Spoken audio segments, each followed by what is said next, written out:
الحمد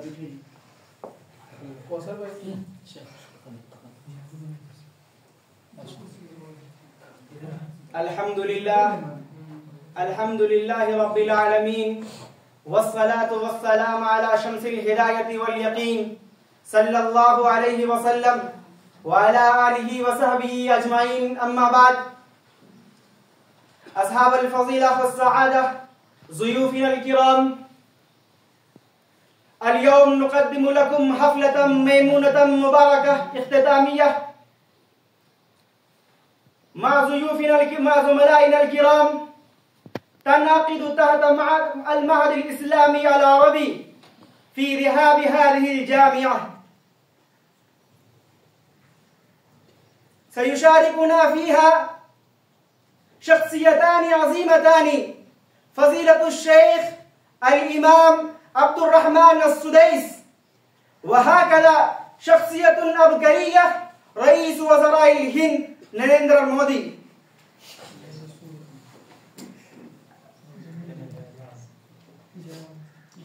نبدأ بالتحية لقدوم هذين الضيوفين الكرام.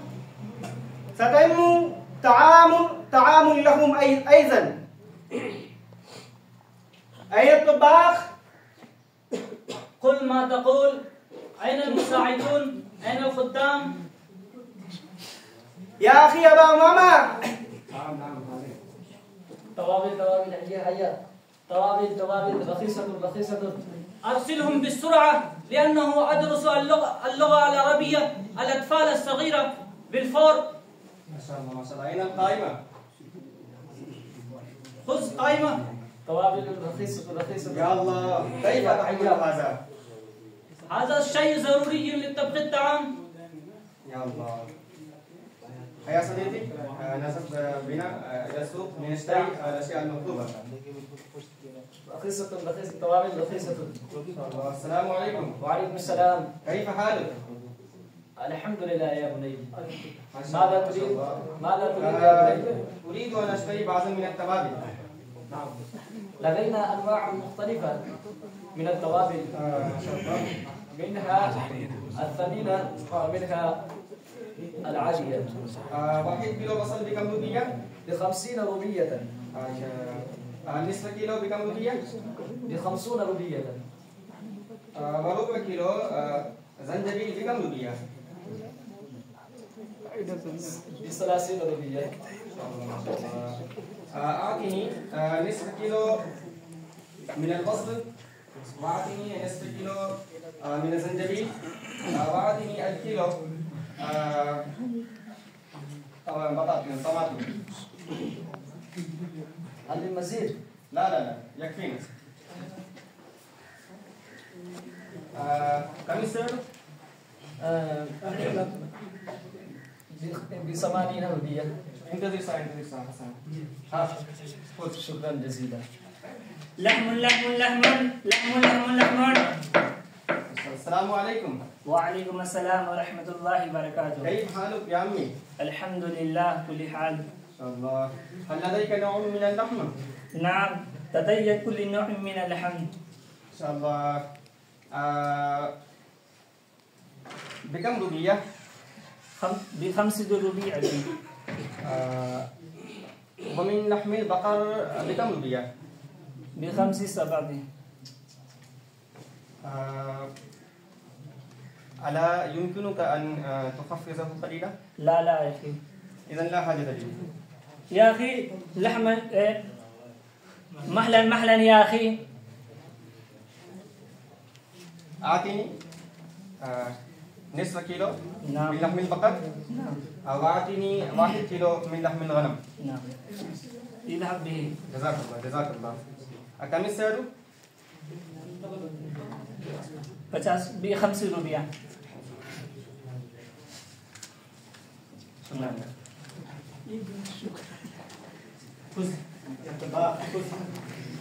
ما هي التوابل؟ أين التوابل؟ هناك موجودون. لا بأس. انتظر قليلا.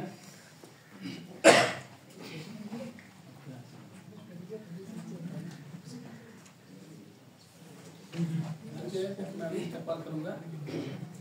السلام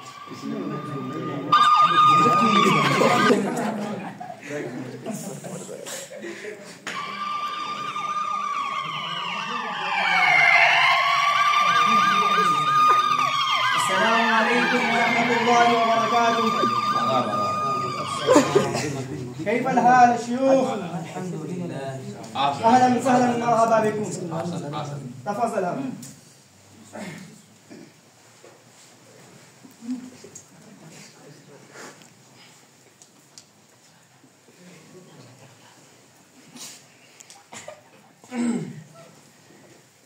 الحمد لله رب العالمين الذي أنزل القرآن بلسان عربي مبين وجعله هداية للمتقين وبه يعز المؤمنين ويذل المشركين، والصلاة والسلام على نبيه الصادق الأمين الذي بعث رحمة للعالمين وعلى آله وأصحابه أجمعين، وبعد. نرحب اليوم في هذا المجمع المبارك بشخصيتين عظيمتين لهما دور بارز في مجالهما، والآن هما موجودان في هذه الحفلة الميمونة المباركة الاختتامية.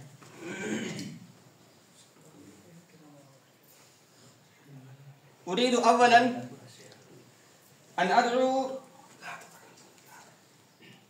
رئيس الوزراء الهند داموداس ناريندرا مودي لإلقاء الخطبة الجليلة أمام هذه الحفلة، فليتقدم مشكورا. الإخوة والأخوات، أود أن أتقدم أمامكم بالشكر الجزيل إلى المسؤولين في المعهد الإسلامي العربي، خاصة صرف عالم كريم الندوي الأمين العام لهذه المؤسسة الشيخ حماد الكريم الندوي. وجهت الدعوة لي في هذه الدورة المباركة. أنا سعيد جدا بإخوتي وأخواتي. بعد مغادرتي هنا سأنظر في مشروع قانون تعديل الوقف. الآن أرحب الضيف الخاص بأرض الجزيرة، جزيرة العربية، إمام الحرم عبد الرحمن السديس بن عبد العزيز بن عبد الله بن محمد السديس في هذه الجمعية الختامية. ما شاء الله ما شاء الله. نشكر داموداس ناريندرا مودي على الكلمة الغالية، ونسأل الله التوفيق والسداد.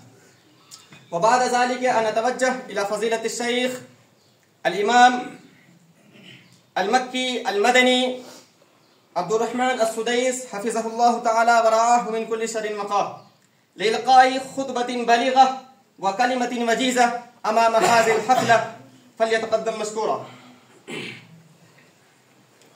الحمد لله وحده، والصلاة والسلام على من لا نبي بعده. أما بعد، فأعوذ بالله من الشيطان الرجيم. بسم الله الرحمن الرحيم. إنا أنزلناه قرآنا عربيا لعلكم تعقلون. وقال النبي صلى الله عليه وسلم: أحب العرب لثلاث: لأنني عربي، والقرآن عربي، وكلام أهل الجنة عربي، أو كما قال عليه الصلاة والسلام. أيها الإخوة في الدين، لي بشرى سعادة. جئت من المملكة العربية السعودية إلى عاصمة نيبال